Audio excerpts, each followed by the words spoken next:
J'ouvre une parenthèse. Comment vous positionnez sur le réchauffement climatique, tous les deux? Il faut faire quelque chose. Il faut. Attends. C'est à cause de ces foutus. Il faut. C'est du néon, ça chauffe pas. Il faut faire quoi? Il faut d'abord réfléchir. Oui, non, mais il faut d'abord réfléchir. Là, je pense qu'on a tous déjà réfléchi sur le réchauffement climatique. Je suis pas sûr du tout. Quand je vois ce que je lis, quand je lis ce que je vois, et que la première des choses, c'est il y a plusieurs questions qu'il faut poser. La première, c'est y a-t-il réchauffement climatique ou pas? Oui, il y a réchauffement climatique. Très bien, il y a réchauffement. Deuxièmement, est-il d'origine humaine?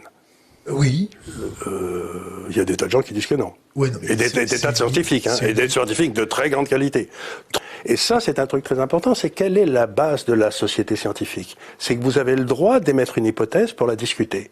C'est ça la base de la science. Vous dites par exemple, est-ce que la Terre tourne autour du Soleil ou est-ce que c'est le Soleil qui tourne autour de la Terre? Hypothèse scientifique. Et à partir du moment où vous dites, vous n'avez pas le droit de poser cette hypothèse, vous sortez de la science pour entrer dans la religion. Et donc, je sais que sur le réchauffement climatique, ça fait un petit moment qu'on est sorti de la science pour rentrer dans la religion. Je n'ai pas le droit de poser un certain nombre d'hypothèses que je testerai, et si je suis de bonne foi, à la fin, je dirais, oui, il y a réchauffement climatique, et oui, c'est nous qui l'avons créé. Mais j'en sais rien. Et la troisième chose qu'il faut dire, c'est ce que dit Björn Lomborg, qui est le grand spécialiste de tout, qui est un Danois, qui est tout à fait à gauche, et un type qui avait écrit l'environnement sceptique, qui avait été un bouquin, qui avait été un best-seller il y a 15 ou 20 ans. Et lui, il dit, la troisième chose qu'il faut voir, c'est est-ce que les mesures qu'on prend pour traiter ce problème, s'il existe, sont les bonnes? Et lui, il dit, mais pas du tout, elles sont affreuses. Donc vous avez trois problèmes. Un, est-ce qu'il existe?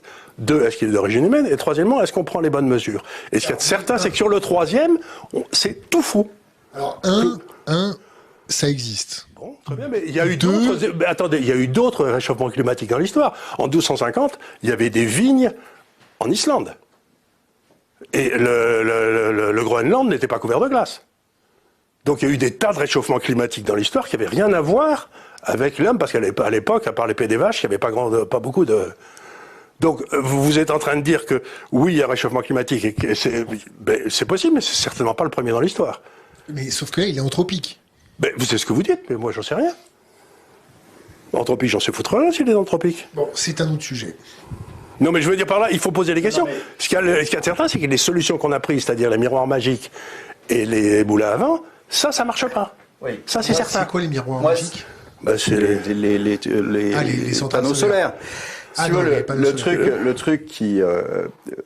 peu importe. J'ai pas d'opinion sur la question, ça fait 40 ans que je lis dessus, et je me suis toujours pas fait une opinion. Donc, peu importe de savoir si ça vient de l'humain ou pas, la vraie question, c'est comment on règle le problème. Et comment on règle le problème?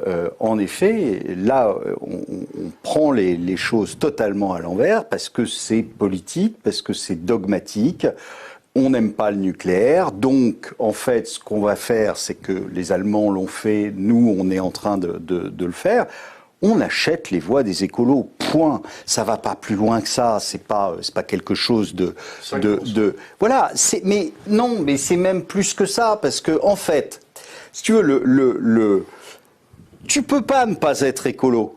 Tu peux pas ne pas être écolo. C'est-à-dire, je vais te dire, en fait, tu veux polluer la planète. Évidemment que tu vas me répondre non.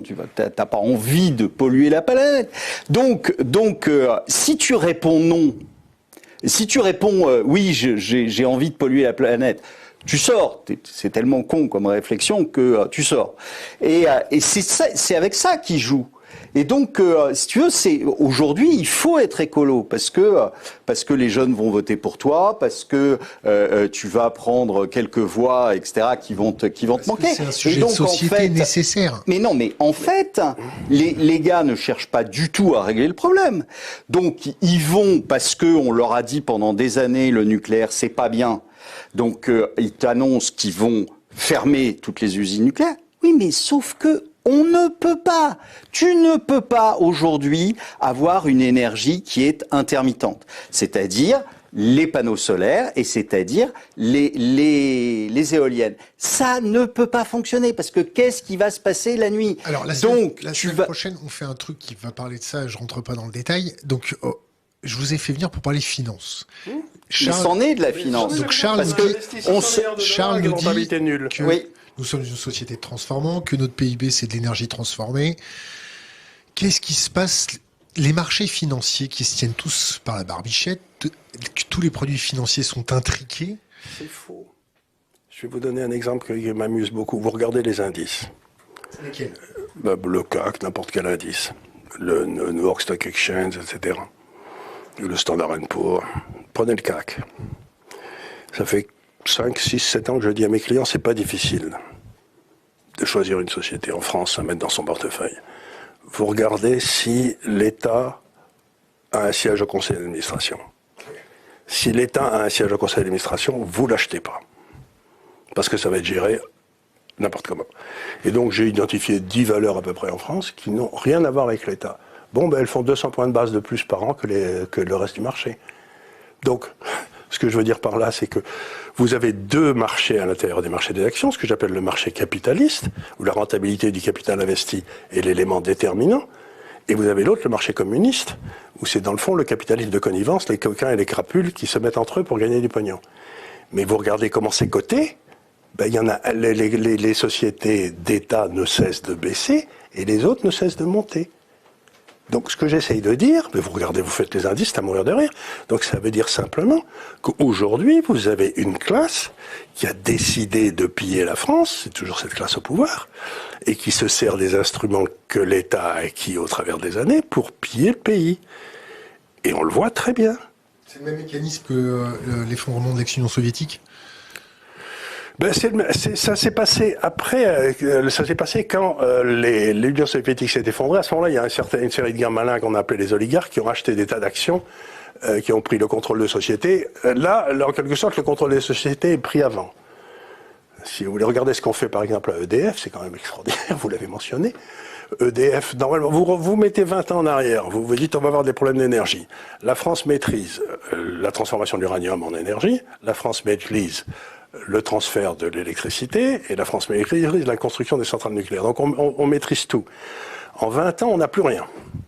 C'est fini. Madame Lauvergeon a foutu en l'air l'uranium, on ne sait plus faire. Et vous allez voir aujourd'hui des gens, vous leur dites, vous savez ce que fait EDF? Ils vont voir les gars qui ont pris leur retraite, qui ont 65, 70 ans, parce qu'ils ne trouvent plus d'ingénieurs nucléaires. Ils ne trouvent plus, il n'y a plus de type des arts et métiers qui vont dans le nucléaire parce que ça fait 30 ans qu'on leur dit que ça va se péter. Donc, grosso modo, l'État a détruit le système nucléaire français qui était l'avantage qu'on a par impératif qu'on avait par rapport au reste du monde. Et tous ces cons-là me parlent d'État stratège tout le temps. Je leur dis, mais l'État stratège, il a foutu en l'air le seul endroit où on était compétitif. Fallait le faire quand même. Est-ce que vous avez vu les déclarations, d'ailleurs, ce monsieur s'est fait houspiller de sa boîte, le directeur des fonds, le directeur de l'investissement responsable de HSBC, est-ce que vous avez vu ces déclarations qui lui ont valu un bon gros coup de pied aux fesses, parce qu'il disait, en gros, les marchés s'adapteront, le réchauffement climatique, il faut pas s'en soucier, les marchés trouveront l'innovation pour pouvoir pallier à tout ça. Pour vous, c'est bien, c'est pas bien? Est-ce que le marché a toujours... J'ai déjà vu un État être capable de diriger quelque chose comme la demande d'énergie. Et parfois, il a été utile dans l'offre d'énergie, par exemple. Pompidou, Giscard, De Gaulle ont créé le nucléaire.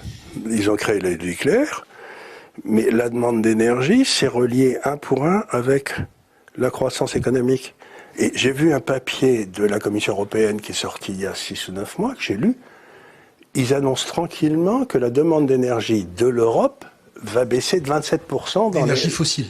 Non, d'énergie en tout. Ils mettent tout. 27% dans les 40 ans qui viennent. Mais ça veut dire que le PIB va baisser de 27%.